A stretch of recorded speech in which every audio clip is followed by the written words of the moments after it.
से जुड़ रहे हैं, जो बच्चा जिस दिन से जुड़ रहा है उसी दिन से उससे पढ़ाई करनी है। अगर आप सोचे कि मैं 1 महीना पुराना हो जाऊंगा या 2 महीने पुराना हो जाऊं तो आप पढ़ाई नहीं कर पाओगे। ओके बच्चों, तो बच्चों मैं अपना आज का टॉपिक स्टार्ट करता हूं। तो मैंने आपके अकॉर्डिंग शेड्यूल आपको दे दिया, आप बिल्कुल कंफ्यूजन में नहीं होंगे आप लोग, है ना।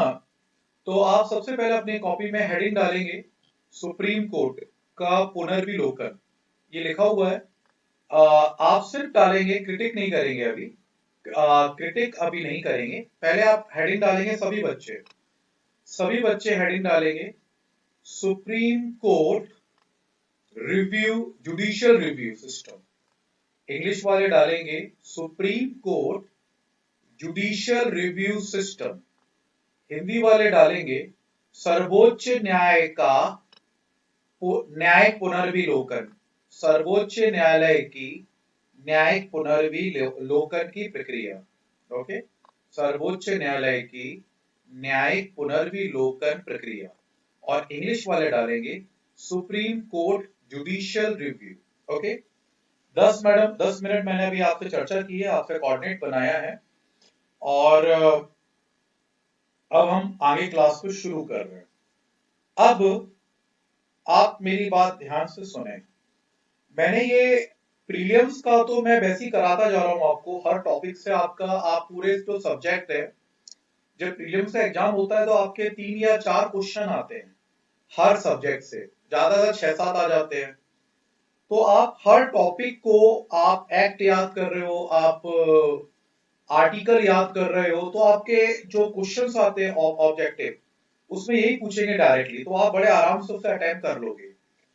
इसलिए क्यों मैं आपको प्रीलिम्स और मेंस दोनों करा रहा हूं, तो मुझे कोर्स को अच्छे से कराने में टाइम लग रहा है।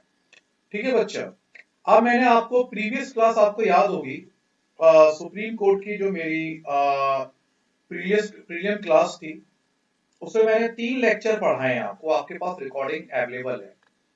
जो नए बच्चे जुड़े उन्हें मैंने अभी 1 लेक्चर दिया था, कल मैं एक और दे दूंगा तो पुराना कवर कर लेंगे।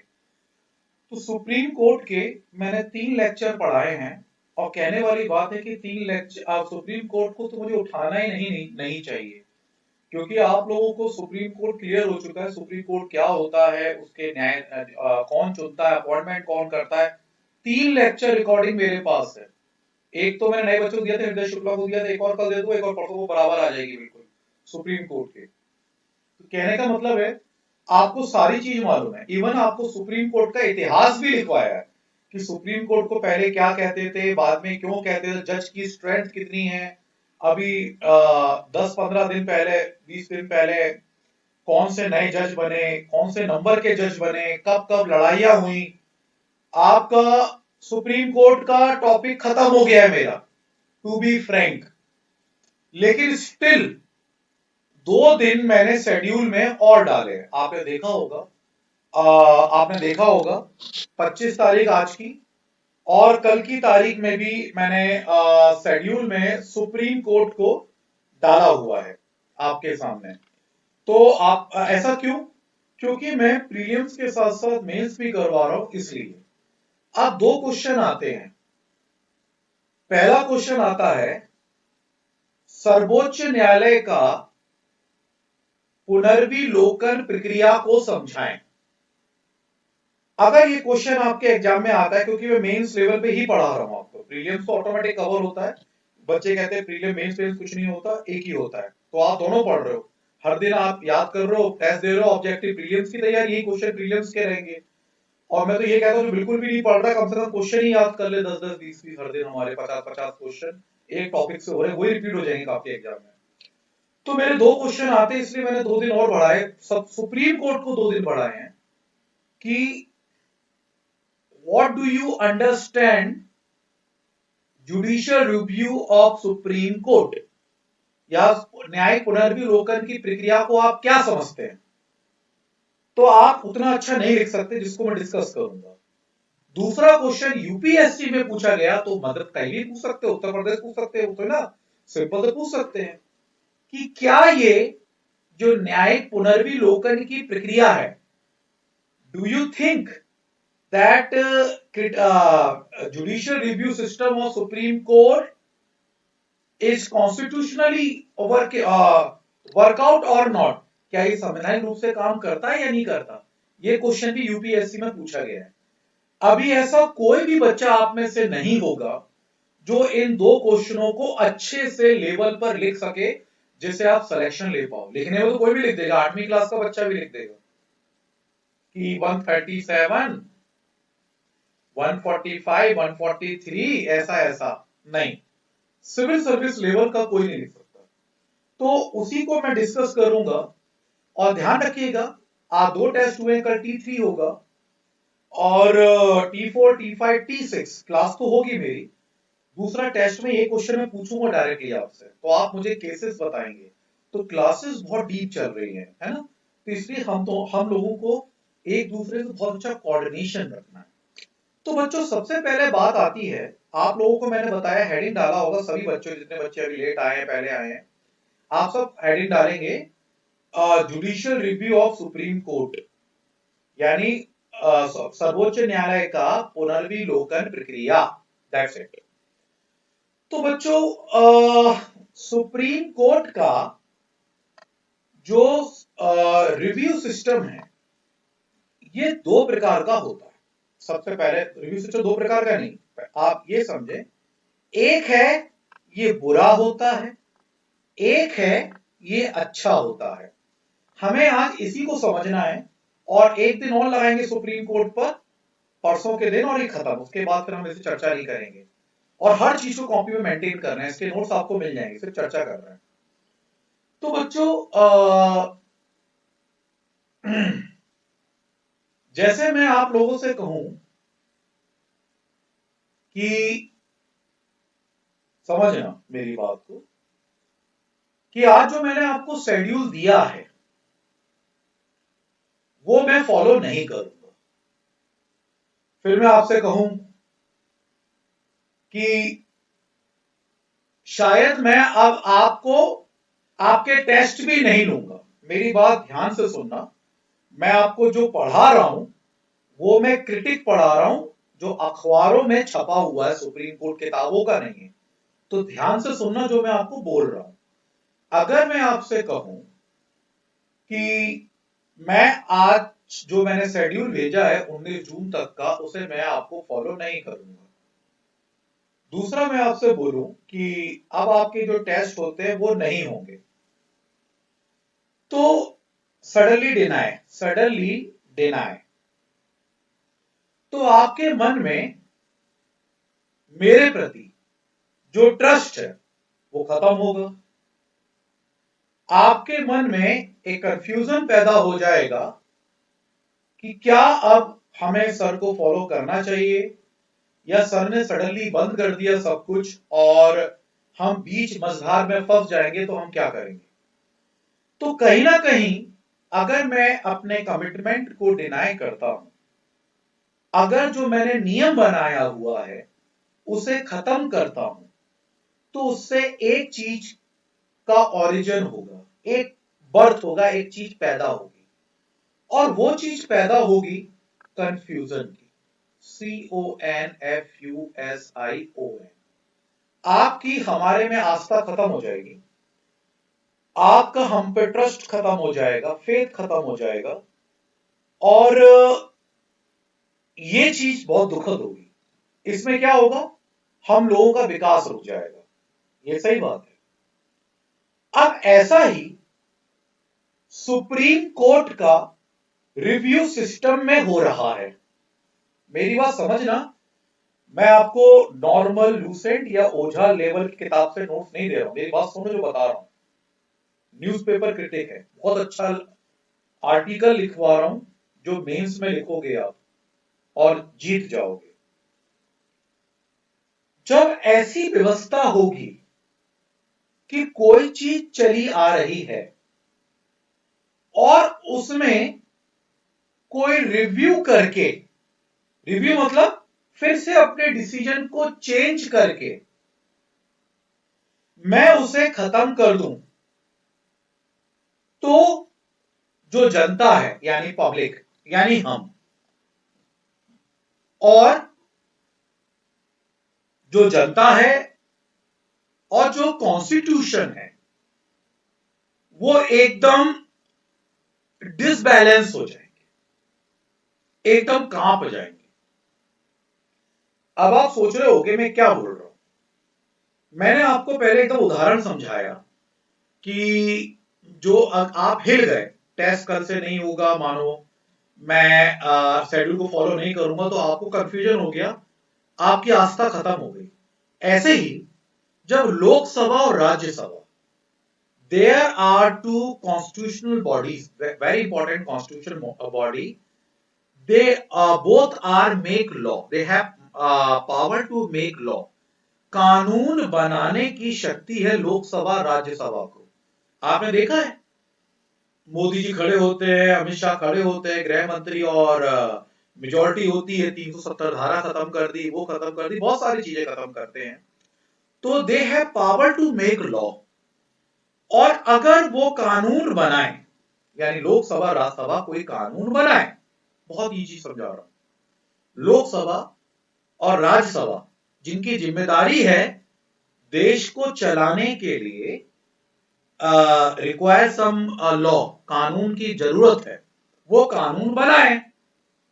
इधर सुप्रीम कोर्ट सडनली आकर, मेरी बात सुनिएगा, इधर सुप्रीम कोर्ट सडनली आकर जो कॉन्स्टिट्यूशन चलाने के लिए, देश को चलाने के लिए लोकसभा राज्यसभा लेजिस्लेटिव असेंबलीज ने लॉ बनाया है, सुप्रीम कोर्ट ने उसे डिनाई कर दिया, उसे खत्म कर दिया, अपना रिव्यू सिस्टम के जरिए उसे जीरो कर दिया, खत्म कर दिया, बिल्कुल समाप्त कर दिया। अब अगर उस सुप्रीम कोर्ट ने समाप्त कर दिया, यह आर्टिकल लिखा हुआ है, आप लोग सब पढ़ रहे हैं, आर्टिकल 137 आपने पढ़ा होगा, सब कुछ पढ़ा है, तो लिख नहीं सकते, मेंस लिखना जरूरी है, प्रीलिम्स तो सिर्फ क्वालिफाई है रहता है आप लोगों का, नंबर ऐड नहीं होते।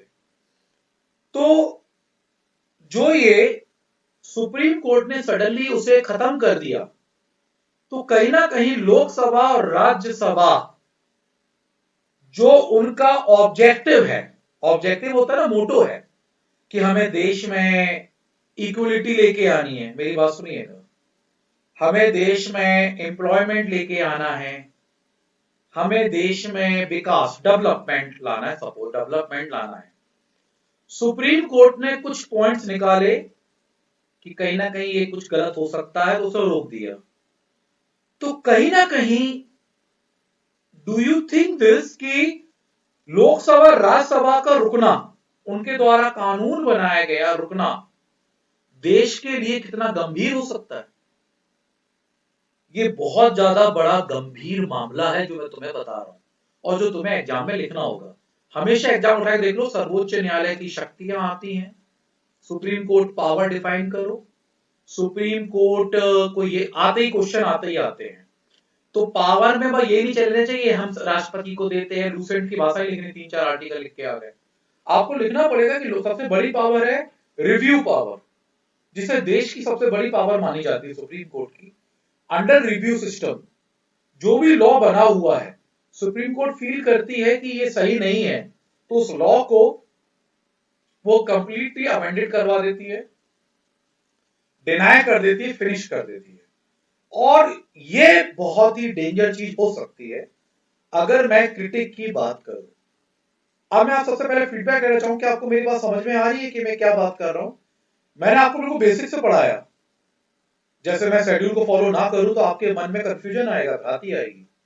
अगर मैं टेस्ट नहीं लूं तो आप घबरा जाओगे, आपकी आस्था, फेथ खत्म हो जाएगी हमारे पे से कि ये हो क्या रहा है, व्हाट्स गोइंग ऑन। ऐसे अगर लोकसभा राज्यसभा कुछ कानून बनाती है और सुप्रीम कोर्ट उसे रोक देती है, तो क्या लोकसभा राज्यसभा की इमेज पे धक्का नहीं है? लोकसभा राज्यसभा देश के विकास के लिए हम अपने जनप्रतिनिधि, पब्लिक रिप्रेजेंटेटिव वहां पे जाते हैं। लोकसभा और राज्यसभा में पब्लिक रिप्रेजेंटेटिव बैठे होते हैं, हमारे जनप्रतिनिधि होते हैं जिन्हें हमने चुना है।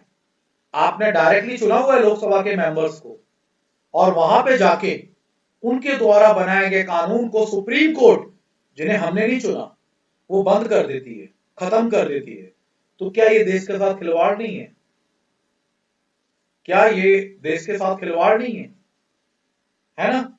मुझे सभी का रिप्लाई चाहिए होता है, सभी बच्चे, जितने बच्चे बैठे हैं। ओके, हृदयाशी, अगर 28 बच्चे देख रहे हैं, 28 बच्चे रिप्लाई करें, है ना, तो ज्यादा बेटर है।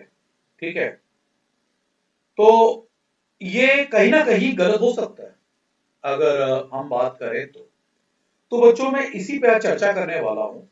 और ऐसा कब कब हुआ है, ऐसा कब कब हुआ है, ये भी आपको जानना होगा। और ध्यान रखना, ये टेस्ट में मैं पूछूंगा। आप सिविल सर्विस की तैयारी कर रहे हो, यानी मेहनत करने वाली बात। आप अपने स्तर के हिसाब से तैयारी करोगे तो मुझे नहीं मालूम। आप बीए, एमए, बीकॉम करके, बीएससी करके बैठे हो, आप अपने कॉलेज के टॉपर नहीं हो। और जितने भी टॉपर्स होते हैं उनका एक ही उद्देश्य होता है, आईएएस को फाइट करना, सिविल सर्विसेज को फाइट करना। तो आपका कंपटीशन उन आईएएस लेवल के बंदों से है ना, जो आप मतलब आप बहुत अच्छा लिखना होगा। किशन सोनी, मेरा बात अलग था। आपने सिर्फ एक पॉइंट लिख दिया, फंडामेंटल कॉन्स्टिट्यूशन और वो फंडामेंटल राइट, उसकी बात नहीं हो रही, मेरी बात एक अलग हो रही थी। किशन, ध्यान से सुनो। तुमने पॉलिटी में एमए किया होगा, बीए किया होगा, ध्यान से सुनो जो मैं बता रहा हूँ। तो आपकी फाइट बहुत बड़े लोगों से है, जो सच में 200 सीट पे ताकत रखते हैं। तो कॉन्सेप्चुअल आपको याद करने की जरूरत पड़ेगी। अब आपसे समझ नहीं सकते, आपको रटना भी पड़ेगा। रटोगे नहीं तो लिखोगे कहां से? सिविल सर्विस समझना नहीं होता, रटना भी होता है। तो मेरा कहना है, अभी मैं सिर्फ और सिर्फ पहले यार इसी चीज पे चर्चा करूंगा कि आलोचना। तो बच्चों, क्रिटिक की बात करूंगा मैं सबसे पहले, क्रिटिक की। तो बच्चों, अगर हमारे सामने क्वेश्चन आता है तो सबसे पहले जो पीडीएफ बनी हुई है उसी की हम चर्चा करते हैं। उसके बाद फिर मैं आता हूं रिव्यू सिस्टम एग्जैक्टली होता क्या है और क्यों जरूरी होता है। तो बच्चों, अगर क्वेश्चन आता है कि न्यायिक पुनर्विलोकन की आलोचना करें, तो आपको क्रिटिक ही करनी पड़ेगी। आप उसके फेवर में बात नहीं कर सकते, आलोचना करनी, you have to criticise that judicial review. तो बच्चों, सबसे पहले बात समझे, ये जो जुडिशियल रिव्यू सिस्टम है, कोई लिखेगा नहीं, नो वन विल राइट, सिर्फ सुनेंगे। ये जो जुडिशियल रिव्यू सिस्टम है, इसका जो कल्चर है, ये जो जुडिशियल रिव्यू सिस्टम है, इसका जो कल्चर है, ये करीब 200 साल पुराना है। अगर मैं बात करूं तो इसका कल्चर 200 ईयर पहले का है। ये जो रिव्यू सिस्टम आया है सुप्रीम कोर्ट में, और हम बात करें, मेरी बात सभी ध्यान से सुनिएगा, बिल्कुल ध्यान से सुनिएगा जो बोल रहा हूं। ये जो रिव्यू सिस्टम का कल्चर है, ये बेसिकली 200 ईयर्स पुराना है। ठीक है बच्चा, जनरली अगर मैं बात करूं, कोई नया नहीं है। अगर मैं कॉन्स्टिट्यूशन की बात करूं तो कोई नया नहीं है, ये बहुत पुराना है। ये कॉन्स्टिट्यूशन में हमारे जो आया है, ये यूएसए से आया है। ये बेसिकली अमेरिका से अपनाया गया। अमेरिका एक ऐसा कंट्री है जिसने सबसे पहले सुप्रीम कोर्ट, जो उसकी सुप्रीम कोर्ट थी, उसको रिव्यू सिस्टम की ताकत दी थी। एक एक शब्द को शुरू से सुनिएगा। 200 साल पहले से रिव्यू सिस्टम फैमिलियर हो चुका है पूरे वर्ल्ड के। हमारा ही नहीं, हमारा तो हम तो गुलाम थे। हमारा तो सुप्रीम कोर्ट भी नहीं बना था 2 साल पहले, 200 साल पहले। तो 1947 के बाद तो आजाद हुए, तो हमारा तो सुप्रीम कोर्ट भी नहीं बना था। तो बेसिकली यूएसए ने अपने सुप्रीम कोर्ट को ये पावर दी थी कि आप जो डिसीजन ले चुके हैं, what ever the decision you have taken earlier, जो डिसीजन आप पहले ले चुके हैं, उसको आप चेंज कर सकते हैं, उसे आप चेंज कर सकते हैं। समझ में आया नहीं आया? या किसी भी ऐसी चीज को जो आपके सामने है, उसे आप बदल के रख सकते हैं। जो आपके सामने है उसे बदल सकते हैं, अगर आपको गलत लगती है तो। मेरी बात पॉइंट से सुनिएगा। अब अपनी नोटबुक में सिर्फ इतना लिखिएगा जो मैंने आपको बोला है। नोटबुक में आप लिखेंगे, शॉर्ट में लिखिएगा, रिव्यू सिस्टम 200 साल से भी पुराना है। Review system is very old, around 200 years ago it had established in our world. It had established in different countries. 200 साल पहले ही ये आ चुका है। अमेरिका एक ऐसा देश है जिसने सबसे पहले, जो भारत का रिव्यू सिस्टम देखते हो ये भी अमेरिका से है, ये भी यूपीएससी में क्वेश्चन आया था। अमेरिका की सर्वोच्च न्यायालय और भारत के सुप्रीम कोर्ट में क्या डिफरेंस है? अगर मैं आपसे क्वेश्चन पूछूं, यूपीएससी फाइट कर रहे हो तो भैया सीखना पड़ेगा। समझ में आ रहा है नहीं आ रहा? तो और वो आपको लक्ष्मीकांत में नहीं मिलेगा जो मैं आपको बता रहा हूं। आज का लेक्चर आप लक्ष्मीकांत खोल के बैठते हो, आपको नहीं मिलेगा। अगर मिल जाए तो उसका स्क्रीनशॉट ग्रुप में डालना, ग्रुप में, इंडिविजुअल मत डालना, ग्रुप में डालना। क्यों डालना ग्रुप में? बच्चों को भी पता लगे कि सर बोल रहे थे नहीं मिलेगा, ये तो लक्ष्मीकांत में मिल गया, तो ग्रुप में डालना। जो आप सबसे बड़ी किताब समझते हैं, आपको अलग से थोड़ा समझना पड़ेगा। तो अमेरिका का और ये यूपीएससी 2017-18 का क्वेश्चन था कि USA supreme court and Indian supreme court में डिफरेंस क्या है पावर के अकॉर्डिंग। अब हमें अपने क्या कहते हैं, अब हमें अपनी सुप्रीम कोर्ट की अगर ढंग से पावर नहीं पता तो अमेरिका के बारे में हम कैसे लिखेंगे? तो बच्चों, ये जो हमारी यूएसए से हमने अपने पास अडॉप्ट किया है और ये बहुत पुराना है, ये बहुत पुराना हमारा सिस्टम है, बहुत पुराना सिस्टम है जिसे हमारी कंट्री ने अडॉप्ट किया हुआ। अब ये रिव्यू सिस्टम है, जैसे अभी किशन सोनी ने लिखा था एक ही छोटी चीज में, तो मैं आपको 3 पॉइंट बताऊंगा। अब आप हेडिंग डालेंगे, देखो मैं आपकी तरफ देख रहा हूं, समझाता जा रहा हूं। एक और हेडिंग डालेंगे, ये मैं सारे नोट्स दे दूंगा, कुछ नहीं लिखना। ये 36 पन्ने हैं, दूसरी कोचिंग जैसा नहीं लिखवाने बैठ जाऊंगा, डिक्टेट कर रहा हूं तुम लिख रहे हो, सब दे दूंगा, तुम समझना है। हेडिंग डालिए, जुडिशियल सिस्टम की जरूरत क्यों पड़ी? Why we require a judicial review?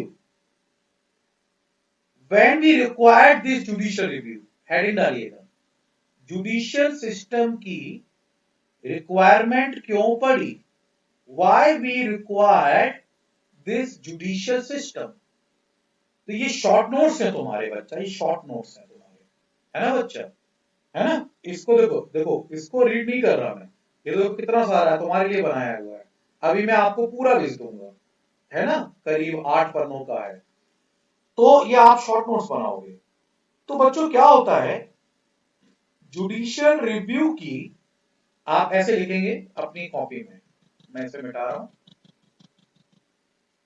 Judicial review JR की जो रिक्वायरमेंट है वो 3 कारणों से पड़ी। There are 3 main reason we require a judicial review. There are 3 main reason we require a judicial review. 3 कारण हैं जिसके कारण हमें ये न्यायिक पुनर्विलोकन की प्रक्रिया आई। पहला है, जो हमारा कॉज है वो है हमारा कॉन्स्टिट्यूशन एक हार्ड है, यानी कठोर है और फ्लेक्सिबल है। फर्स्ट रीजन इज, नोट कर लीजिएगा बच्चा, our constitution is hardest constitution and very flexible constitution. हमारा संविधान कठोर है और लचीला भी है। पहला कारण, जुडिशियल रिव्यू की जरूरत क्यों पड़ी? 3 कारण। पहला कारण, हमारा संविधान कठोर और लचीला दोनों है। Our constitution is hardest as well as flexible. Second, हमारे कॉन्स्टिट्यूशन में, ये चीज बताना चाहता किशन तुम्हें भी, मैं है ना बेटा, सिर्फ एक ही डायरेक्शन में नहीं चलना होता। फंडामेंटल राइट को प्रोटेक्ट करने के लिए जरूरी होता है, नो, हर कोई जानता है। तो तुम्हें हर कोई जो जानता है वो तुम भी जानोगे, तो तुम्हारा सिलेक्शन कैसे होगा?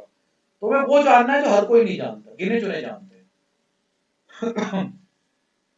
तो ऐसे आर्टिकल मैं बहुत बेसिक समझा रहा हूं। तो पहला आप सभी लिखा, कॉन्स्टिट्यूशन हार्डेस्ट है, कठोर और लचीला है, इसलिए जरूरी है जुडिशरी रिव्यू। दूसरा स्टेट यानी राज्य, स्टेट और राज्य दोनों के बीच में, स्टेट और यूनियन, केंद्र, the power division between, the power is divided between state and union. हमारे संविधान में राज्य और केंद्र के बीच में शक्तियों का विभाजन है। हमारे मतलब राज्य और केंद्र में हमारे कॉन्स्टिट्यूशन में पावर अलग अलग विभाजन है। In our constitution power division clearly clarify state between state and division of power between state and union यानी सेंट्रल। आपने जो सुना होगा भाई पश्चिम बंगाल में मोदी जी घुस नहीं सकते, अभी देखा तुमने?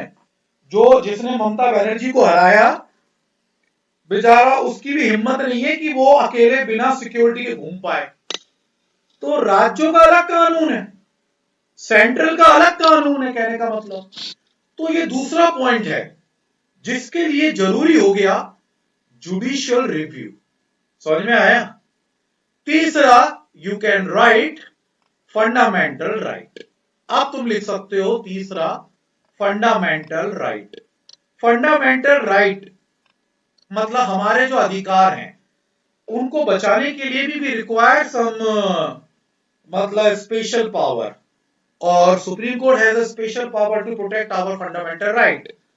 तो ये तीन चीजें हैं बच्चों जिसके कारण जुडिशियल रिव्यू सिस्टम जरूरी है।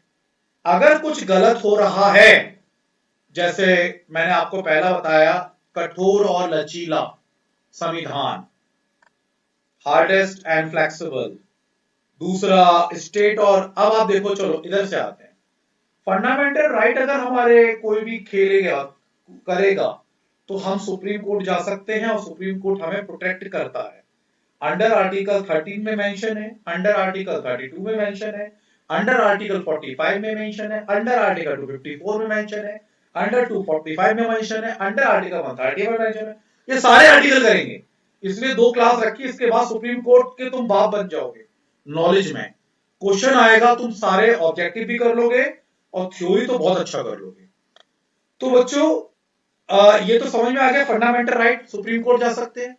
इधर हो गया, अब स्टेट आपस में लड़ती हैं और सेंट्रल, थोड़ा सा बताऊंगा और नोट करोगे आप लोग। फंडामेंटल राइट में आप लिखोगे आर्टिकल 13 मेंशन है और आर्टिकल 32 भी मेंशन है फंडामेंटल राइट को लेके। नए बच्चे और पुराने बच्चे तो एक लाइन के क्वेश्चन है, ज्यादा है ही नहीं जो आप ना लिख सको। शॉर्ट नोट्स बनाना, इसके मैं पूरे पीडीएफ बना के दूंगा, नोट्स बना के दे दूंगा, लेकिन शॉर्ट नोट आपके होने चाहिए। तो सुप्रीम कोर्ट हमें फंडामेंटल राइट यानी मौलिक अधिकार किस अनुच्छेद में बचाएगी? अनुच्छेद आर्टिकल 13, आर्टिकल 32। ठीक है। स्टेट और यूनियन यानी राज्य और केंद्र हमेशा लड़ाई होती रहती है। तुमने सुना होगा, ये जो अपने उद्धव ठाकरे हैं, मोदी कहते हैं कि सरकार गिरा दो ससुरे की। पश्चिम बंगाल है, मोदी कहते हैं, वो राज्यपाल चिल्लाते गिरा दो सरकार, राष्ट्रपति शासन लगा दो। लड़ते रहते हैं राज्य और केंद्र। क्यों? क्या करें? कॉन्स्टिट्यूशन ऐसे ही है। लेकिन जब लड़ाई इतनी ज्यादा हो जाएगी, सुनना मेरी बात, मैं समझा रहा हूं, पहले तुम्हें रिव्यू सिस्टम बता रहा हूं क्यों जरूरी है, उसके बाद क्रिटिक करेंगे, बुराई करेंगे, खूब सारी बुराई करेंगे। तो बच्चों कल को ममता बनर्जी कहते मोदी घुस के दिखाए, मोदी जी घुस के दिखाए पश्चिम बंगाल में, बीजेपी का कार्यकर्ता घुस के दिखाए, जेल में भिजवा दिया हमने तो हमारे से आई। उसके पास भी पावर है, क्यों नहीं है भैया? स्टेट के पास पावर होती है, आपके पास सीआरपीएफ, चलो आपकी सेंट्रल की पावर है, लेकिन मिलिट्री आपके पास है, लेकिन उसके पास भी तो पावर है। घुस के दिखाओ, सारे को बंद कर दिया उठा के, नई नीति बना दी, हम नहीं देंगे टैक्स, हम कम टैक्स देंगे।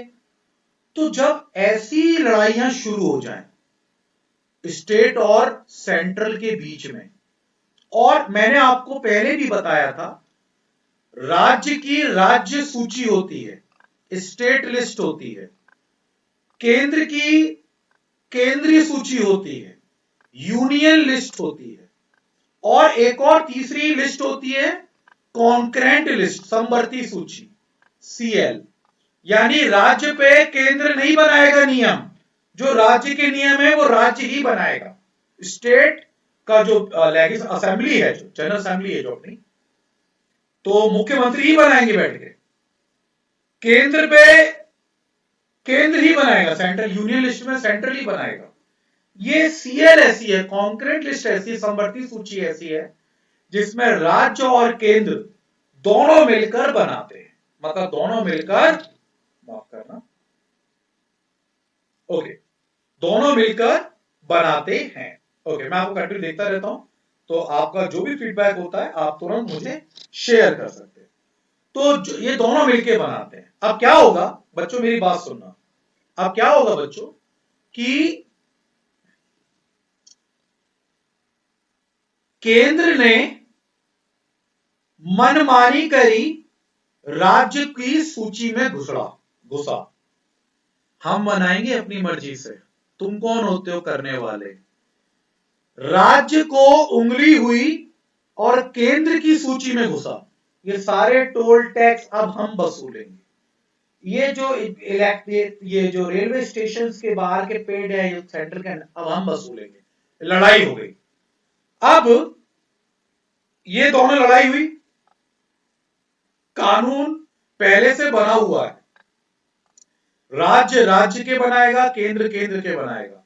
यहां सुप्रीम कोर्ट फिर इंटरफेयर करती है, और अगर कोई ऐसा लॉ होता है जो स्टेट के राइट को खत्म कर रहा है, सिर्फ फंडामेंटल राइट नहीं, स्टेट के राइट को खत्म कर रहा है, अधिकारों को खत्म कर रहा है, या केंद्र के अधिकारों को खत्म कर रहा है, या केंद्र को सर्वोच्चता सुप्रीम बताना है, तो judicial review supreme court definitely लेती है। ये समझाया है तुम्हें। अब आप क्या लिखोगे, इसमें एक छोटा सा लाइन लिखोगे और आर्टिकल लिखोगे 246। आर्टिकल हिंदी में कहते हैं अनुच्छेद 246, आर्टिकल 246 आप लिखेंगे।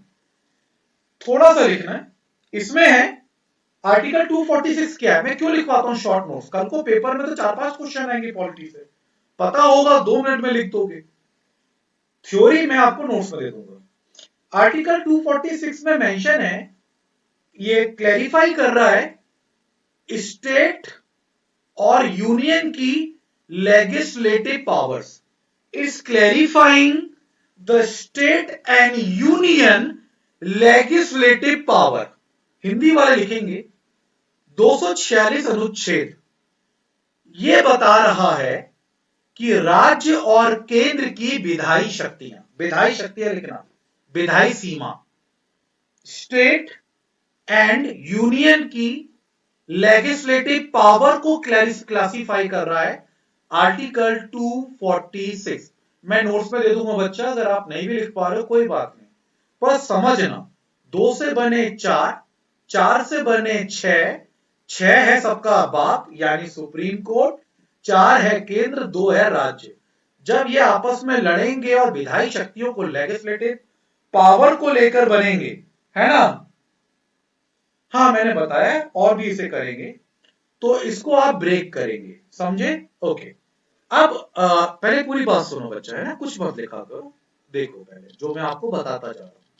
तो अभी आपने कितना कितना लिख लिया, आपने लिख लिया बच्चा, अभी आपने 2 आर्टिकल लिखे, इधर लिखा 32, 13 और 32, शॉर्ट नोट्स में लिखना है। इधर आपने आर्टिकल लिखा 246, ठीक है बेटा, 246 आपने आर्टिकल लिखा। अब आपने एक और आर्टिकल लिख लिया कि 254, 254 254 आर्टिकल।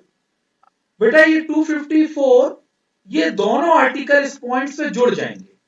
246 तो समझ में आ गया। स्टेट लिस्ट और यूनियन लिस्ट में लड़ाई होती है, तो अगर कोई लॉ चेंज करना होता है, इसमें स्टेट के राइट या यूनियन के राइट टकराव कर रहे हैं, तो सुप्रीम कोर्ट जुडिशियल रिव्यू लेता है। दूसरा आर्टिकल 254 ये कॉन्करेंट लिस्ट के लिए दिया हुआ है। आप सभी लिखेंगे अनन्या, ठीक है, आपको समझ में आ गया, तो आप इसमें मतलब लिखेंगे कॉन्करेंट लिस्ट डिफाइन है समवर्ती सूची, हिंदी में समवर्ती सूची 254। अगर इसमें लड़ाई होती है कि मैं बनाऊंगी नियम, मैं बनाऊंगा, क्योंकि इसमें तो दोनों मिलके बनाते हैं, दोनों आपस में लड़ते हैं, मैं बनाऊंगा नियम, मैं बनाऊंगा, तो इसमें क्या होता है, फाइनल जो लॉ होता है वो यूनियन का माना जाता है, यूनियन के पावर में जाती है। और ये कौन डिफाइन करता है, केंद्र के हाथ में जाती है फाइनल, मतलब कि तुम बनाओगे।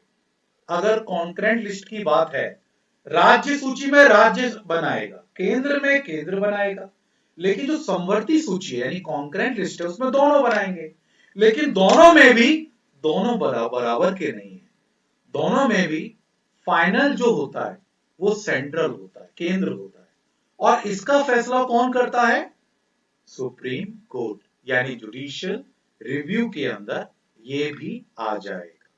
तो ये भी इसके अंदर आप डालोगे, आर्टिकल 246, आर्टिकल 254। अब आता है, आपने फाइनल देखा, इसी के अंदर हम देखें, चलो ठीक है, ये हो गया। अब इसके अंदर हम ये नहीं आएंगे, अब आगे, अब मैंने बताया हमारा कॉन्स्टिट्यूशन हार्ड और फ्लेक्सिबल दोनों है, लचीला भी है और कठोर भी है। मैं आपको रिव्यू सिस्टम समझा रहा हूं, इसका पीडीएफ नोट्स मैं दे दूंगा, मैं रिव्यू सिस्टम समझा रहा हूं क्यों जरूरी है और कब कब गलत हुआ वो बता रहा हूं, वो हम चर्चा करेंगे। तो बच्चों ये दो चीज हो गई, क्योंकि आप मेंस लेवल पे लिख रहे हो और मेंस लेवल पे आपको अपनी सीखने की मेंटालिटी लानी पड़ेगी। अभी आप सबके बाप बनते फिरते हो, क्योंकि अभी आपको उस जैसा एटमॉस्फेयर नहीं मिला। आप दिल्ली में रह रहे होते, आपके इर्द गिर्द जो बच्चे निकल रहे होते, आईएएस बने होते, आपके बगल वाला आईएएस बना होता, तब आपको समझ में आता आप कितने पानी में हो। सच्चाई है, सच्चाई है, मैं सबको बोल रहा हूं। कोई आपके घर से आईएएस बना होता, आपके पिताजी आईपीएस होते, और आपके भाई, पिताजी तो पहले के हो गए, भाई कजन अभी आपके सामने जो रह के संग संग तैयारी कर रहा हो, अगर वो आईएएस होता, आप लोग संग तैयारी कर रहे हो तो आईएएस बन जाता, तो पता होता कि किस लेवल पे सीखने की मेंटालिटी बनाई जाती है। अभी आपकी मेंटालिटी आपकी नहीं, जितने भी लाखों लोग बच्चे होते, सब जो असफल होते हैं उनकी मेंटालिटी, आप में से कुछ बच्चों की मेंटालिटी वैसे ही होगी, सबकी तो नहीं कहूंगा, सब बच्चे पढ़ते भी है, जो नहीं पढ़ते हम सबके बाप है, वो आप जो बच्चे हो वो आप लोग मेरा भी बाप समझते हो अपने आप को, हम तो सर के भी बाप है, सर क्या पढ़ाएंगे। लक्ष्मीकांत जिंदाबाद, परीक्षा वाणी बोध जिंदाबाद, न्यूजीलैंड जिंदाबाद, ज्योति बसु जिंदाबाद, इलाहाबाद जाऊंगा और ले आऊं जिंदाबाद, तो वो भी बाप समझते हो, बाप वो बाप समझते समझते पता लगता है कि वो मतलब बहुत बड़े गर्त में चले गए। तो इसलिए सबसे बड़ी आपको अपनी मेंटालिटी चेंज करनी पड़ेगी, आपको बनानी सीखने की, ना कि बाप बन के काम करने की। और जितने बच्चे आप लोग प्रोग्रेस कर रहे हो ना, ये सीखने की मेंटालिटी से कर रहे हो, आपको सीख रहे हो आप लोग, इसलिए प्रोग्रेस हो रही है। और जो नहीं सीखते वो पड़े हुए हैं अभी भी, सच्चाई बता रहा हूं। तो सीखो, जितना सीखो सीखो, इससे समझाना पड़ता है आप लोगों को बीच बीच। खैर, मैं इस पे बात आता हूं, कॉन्स्टिट्यूशन को मैंने लचीला और कठोर क्यों कहा। कठोर इसलिए बच्चों, हार्ड क्यों है कॉन्स्टिट्यूशन, क्योंकि कॉन्स्टिट्यूशन में चेंजेस करना इतना आसान नहीं होता। पहले राज्यसभा में किसी को अप्रूव करो, या पहले लोकसभा में किसी चीज को अप्रूव करो, स्पेशल मेजॉरिटी, 2/3 मेजॉरिटी, फिर दूसरे हाउस में भेजो, या तो लोकसभा से राज्यसभा में भेजो या राज्यसभा से लोकसभा में भेजो, और उसमें 2/3 मेजॉरिटी का प्रयोग करना पड़ता है अंडर आर्टिकल 368। तब कहीं जाके हम कॉन्स्टिट्यूशन में बदलाव लाते हैं, तब कहीं जाके हम अपने कॉन्स्टिट्यूशन में बदलाव कर सकते हैं। ये बहुत कठिन है। फिर इसके बाद राष्ट्रपति भी साइन करेगा, नहीं तो पॉकेट वीटो यूज कर लेगा तो गया भाड़ चूल्हे में। 86 का आपको याद है ज्ञानी जैल सिंह का पोस्ट ऑफिस संशोधन विधेयक का। तो कहने का मतलब है संविधान इतना कठोर बोला जाता है कि उसमें आसानी से बदलाव नहीं किया जा सकता, इतना कठोर है।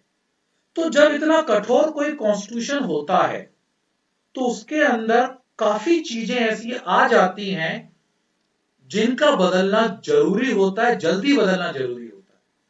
तो हम जुडिशरी रिव्यू के थ्रू उस कॉन्स्टिट्यूशन का जो हार्ड मटेरियल है उसे हम चेंज कर सकते हैं।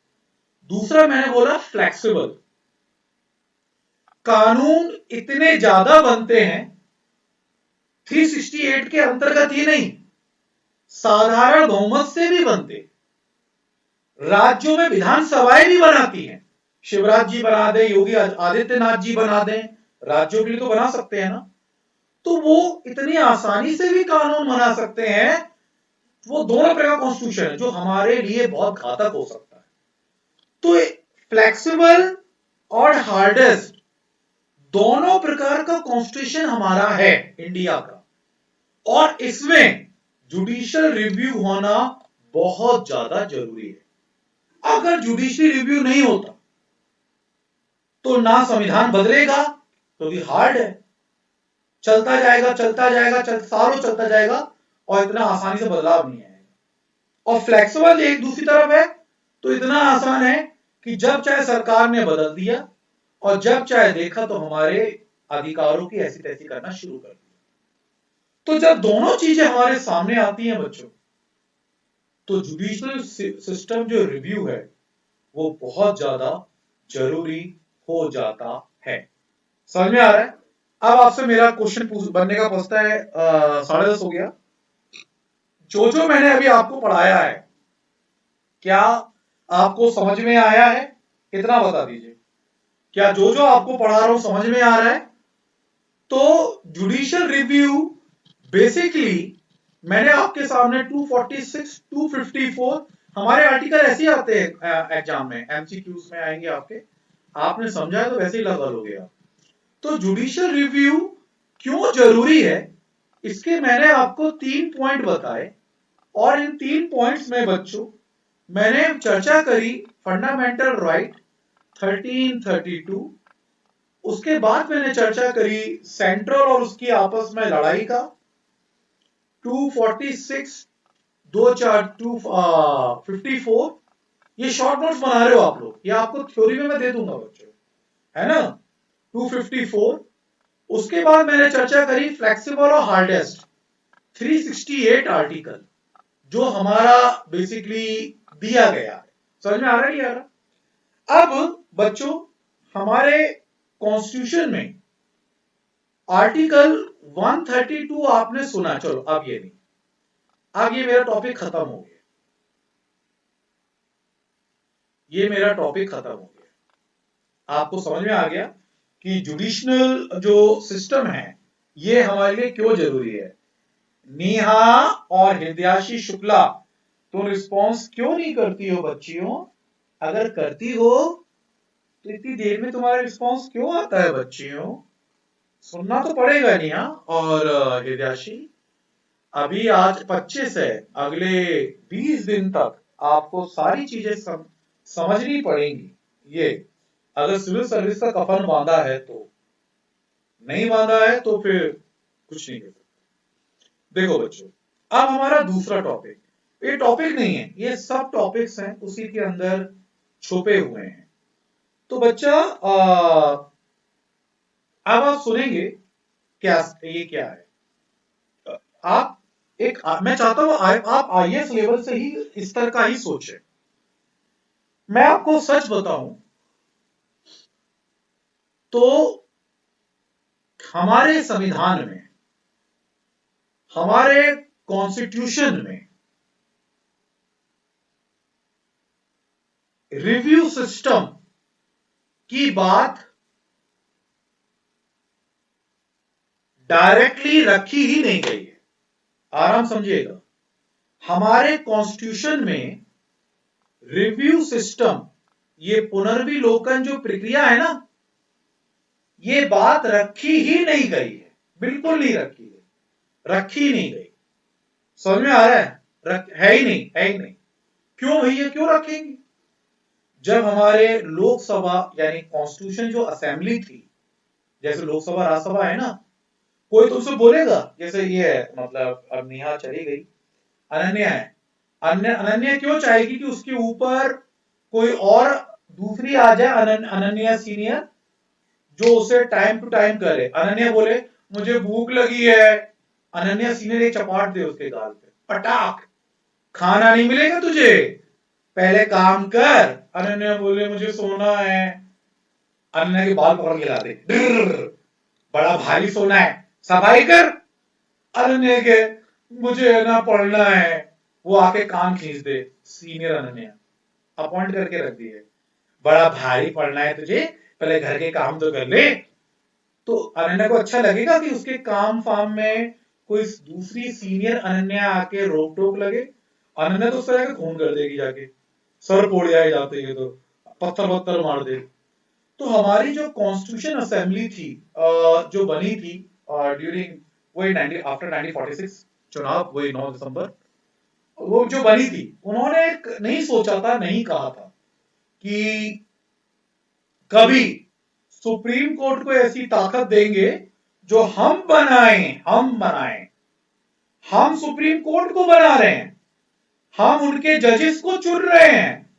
राष्ट्रपति चुनता है, कॉलेजियम ऑफ पार्लियामेंट का पूरा सपोर्ट होता है, हम बनाए नियम, हम बनाए कानून, और ये सुप्रीम कोर्ट जिसे हमने, हमारे राष्ट्रपति ने चुना है, हमारे राष्ट्रपति ने, वो हमारे कानून को मना कर दे, अरे हो, बड़ा भारी। तो सोचने वाली बात है कि वो क्यों बनाते। उन्होंने ऐसा कुछ भी डिस्कशन नहीं किया, डायरेक्टली नहीं किया, लेकिन सुप्रीम कोर्ट इनडायरेक्टली पूरे कॉन्स्टिट्यूशन में समाया हुआ है, इंटरफेयर कर रहा है।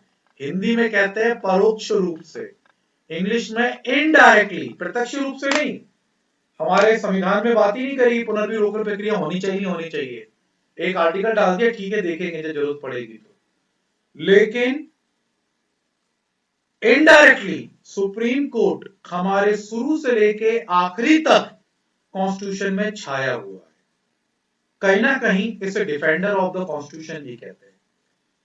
दूसरा, अब आप सोचो, थोड़ा सोचने वाली चीज डिस्कस कर रहा हूं मैं, सिर्फ आर्टिकल नहीं, तुमने याद भी कर लिया, आज लोगों में, आप लोगों के सुप्रीम कोर्ट के जो आर्टिकल थे उसमें 20 में से 20 आ गए, आप लोगों के 17, 18, 16 सबके आ गए। तो अब सोचना पड़ेगा ना थोड़ा सा। तो वो नहीं चाहता था कॉन्स्टिट्यूशन हमारा जो बना रहे थे लेजिस्लेटिव असेंबलीज, विधानसभा, ये सदन, कि सुप्रीम कोर्ट कभी हमारे निर्णयों को रोके। लेकिन प्रत्यक्ष रूप से सुप्रीम कोर्ट हावी है, आप जानते हो। लेकिन मैं उसे भूल कहूं या मनी मन की बात कहूं, आर्टिकल 132 में, आर्टिकल 132 में, ये नोट कर लेना बच्चों, नोट करना जरा, आर्टिकल 132 में कॉन्स्टिट्यूशन की व्याख्या करने का काम सुप्रीम कोर्ट को सौंप दिया। Defining the constitution, briefing the constitution, article 132 mention defining the या ब्रीफिंग द कॉन्स्टिट्यूशन, संविधान को व्याख्या करने का अधिकार इसी को दे दिया, सुप्रीम कोर्ट को।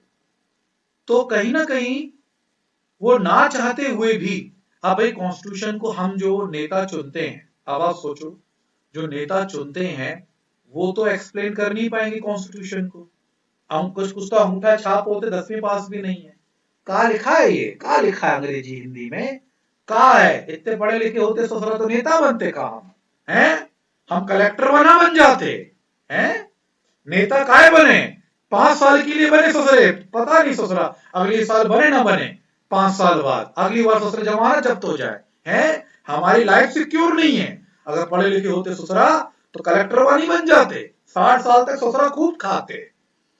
तो कहने का मतलब है कि नेता लोग तो डिफाइन करेंगे नहीं, तो सुप्रीम कोर्ट को कॉन्स्टिट्यूशन में आर्टिकल 132 में डिफाइन किया गया है कि वो कॉन्स्टिट्यूशन की व्याख्या करेगी, समझाएगी नेताओं को। बुड़बको, तुम ऐसा करोगे तो ऐसा होगा, बुड़बको नेता बुड़बको, ऐसा करोगे तो ऐसा होगा, मैं सुप्रीम कोर्ट हम बताएंगे। यानी तुम लोग अभी नेता, हमें सुप्रीम कोर्ट। तो आर्टिकल 132 का भी यूज टू एक्सप्लेनिंग और मतलब ब्रीफिंग द कॉन्स्टिट्यूशन। समझ में आ रहा नहीं आ रहा? तो बच्चों एक तरफ हमने कॉन्स्टिट्यूशन को डिफाइन किया कि सुप्रीम कोर्ट ही डिफाइन करेगी, और एक तरफ हमने रिव्यू सिस्टम को सुप्रीम कोर्ट का नहीं सोचा कि रिव्यू सिस्टम सुप्रीम कोर्ट लेना चाहिए। लेकिन हालात ऐसे आ गए, सर्कमटेंसेस ऐसे आ गए कि जो सुप्रीम कोर्ट है उसके अंदर अपने आप ही मतलब रिव्यू सिस्टम डेवलप हुआ है। सच्चाई बता रहा हूं, सुप्रीम कोर्ट का जो रिव्यू सिस्टम है वो बेसिकली, सुप्रीम कोर्ट का जो रिव्यू सिस्टम है वो बेसिकली डेवलप हुआ है ऑटोमेटिकली, मेंशन नहीं था कॉन्स्टिट्यूशन में। ये एक बहुत अच्छी लाइन मैंने आपको बताई है, kindly write down in your notebook कि जो रिव्यू सिस्टम सुप्रीम कोर्ट का ऑटोमेटिक डेवलप हुआ है। Supreme court review system had developed automatically. It didn't mention in main constitutions. ये नोट कर लीजिएगा, सुप्रीम कोर्ट का पुनर्विलोकन की प्रक्रिया अपने आप बनी है, इसको बनाया नहीं गया है। ये बात बहुत अच्छी लाइन है जो बहुत बड़े विद्वानों ने बोला है। एक किताब आती है, मैंने मेंशन किया है इस पीडीएफ में, किताब को मेंशन किया है। आपने किताबों का नाम नहीं सुना तो अब मैं उसको कुछ नहीं कर सकता, क्योंकि मैं हर टॉपिक की अलग अलग किताब होती है मेरे पास। मैं ये नहीं कि एक किताब में पूरा पॉलिटी भरा पड़ा है, हर टॉपिक की एक अलग किताब मेरे पास होती है पढ़ने के लिए। तो जैसे सैद्धांतिक अलग होते हैं, व्याख्या अलग होती है, संघर्ष अलग होते हैं। तो इसमें एक किताब लिखी है, मैं उसका रेफरेंस दूंगा, जो आपको तृतीय, ये किताब है, ये आपके सामने आ जाएगी। हाँ, मोहन कुमार मंगलम की किताब है, मोहन कुमार मंगलम। अभी भी मिलती है लेकिन आप मत खरीदना, क्योंकि आपको एक लाइन भी समझ में नहीं आएगी उनकी किताब की। वो बहुत टिपिकल वर्ड्स लिखे हुए हैं और उन्होंने सिर्फ और सिर्फ 2-2.5 साल की ही चर्चा की है, उसी समय की चर्चा की है, मतलब शुरुआत की। तो वो आपके लिए बेकार हो जाएगी, वो पड़ेगी आपको 350, 400, 500 रुपए की पड़ेगी, और वो कोने में ही पड़ी रहेगी, तो लेने का मतलब नहीं है। हमारे पास भी बहुत सारी रखी हुई है इस किताब में। तो इन्होंने ये लाइन लिखी थी कि सुप्रीम कोर्ट को ऑटोमेटिक डेवलप हुई है, ना कि ये सिस्टम, रिव्यू सिस्टम, ना कि उनको पहले से दिया गया था। तो बच्चों कहने का मतलब है कि आपको मैंने अभी ये समझाया कि रिव्यू सिस्टम जरूरी क्यों है। कल को राज्य और केंद्र आपस में लड़ते हैं तो सुप्रीम कोर्ट ही होगा जो उनको समझाएगा, फाइनल डिसीजन देगा। फ्लेक्सिबल और कठोर संविधान जैसी व्यवस्था हमारे जब जहां पर है तो सुप्रीम कोर्ट ही होगा जो वहां पे व्यवस्था करके उन्हें बताएगा।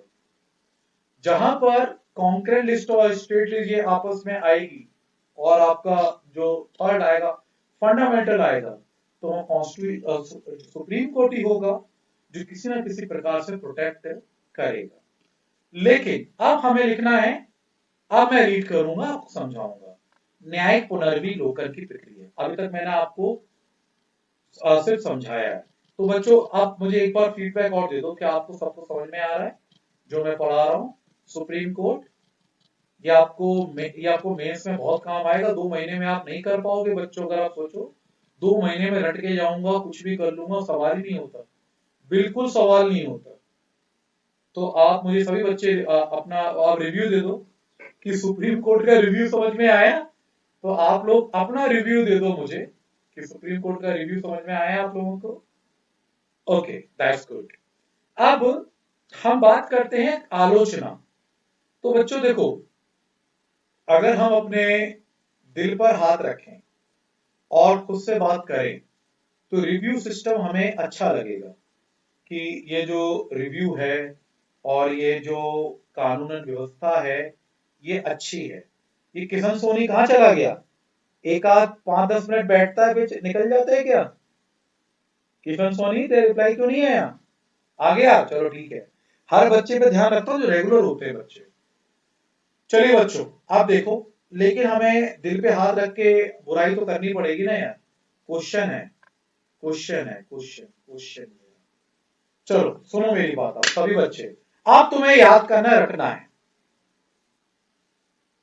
सुप्रीम कोर्ट ने, अब हम बुराई करेंगे सुप्रीम कोर्ट के रिव्यू की, सिर्फ बुराई। तो कानून को आदत डाल लो, अभी तो अच्छाई करी थी, अब बुराई करेंगे। अच्छाई की पीडीएफ भी आएगी, बुराई की पीडीएफ भी आपके पास आ जाएगी। तो अच्छाई बुराई करेंगे कि सुप्रीम कोर्ट का कॉन्स्टिट्यूशन को संभालने के लिए बनाया गया था कि वो कॉन्स्टिट्यूशन को डिफेंड करेगी और संविधान की व्याख्या करेगी। मैं बुराई कर रहा हूं, ध्यान से सुनना सब बच्चे, आपको ऐसे ही लिखना होगा। हम अभी कोई लिखना नहीं, आपसे सुनना है। कॉन्स्टिट्यूशन की बेसिकली हमने जो डिफाइन किया था, तो कॉन्स्टिट्यूशन की हमने डिफेंडर के रूप में किया था। लेकिन अब ऐसा लग रहा है कि सुप्रीम कोर्ट किसी एक पक्ष को, चाहे वो अमीर हो या गरीब हो, उसी एक पक्ष को टारगेट करके उसके लिए काम कर रहा है। अगर मैं बात करूं तो सुप्रीम कोर्ट कई बार ऐसे ऐसे रिव्यू ले रहा है, अपने डिसीजन दे रहा है, जो कि बेसिकली ऐसे ऐसे डिसीजन दे रहा है, रिव्यू दे रहा है, जो डेवलपमेंट को भी प्रभावित कर रहा है, विकास को भी प्रभावित कर रहा है। तो जब ऐसी बात आएगी तो गलत है। पंडित जवाहरलाल नेहरू ने भी बोला है, अंबेडकर साहब ने भी बोला है, और सबने बोला है कि सुप्रीम कोर्ट कॉन्स्टिट्यूशन को संभालेगी। देश के जो आर्थिक मुद्दे हैं, आर्थिक पैसे वाले मुद्दे, मेरी बात सुनना, मैं अभी आपको एग्जांपल लेके आया हूं। इसी क्वेश्चन में तो मेहनत है आप लोगों की। ये ऋतु कहां गई? ऋतु है या नहीं है, या सो गई? लिखती नहीं है, अपना फीडबैक नहीं देती। तो अब जैसे मैंने केस डाले हैं आपके लिए, ये केस आपको उस पर मिलेंगे।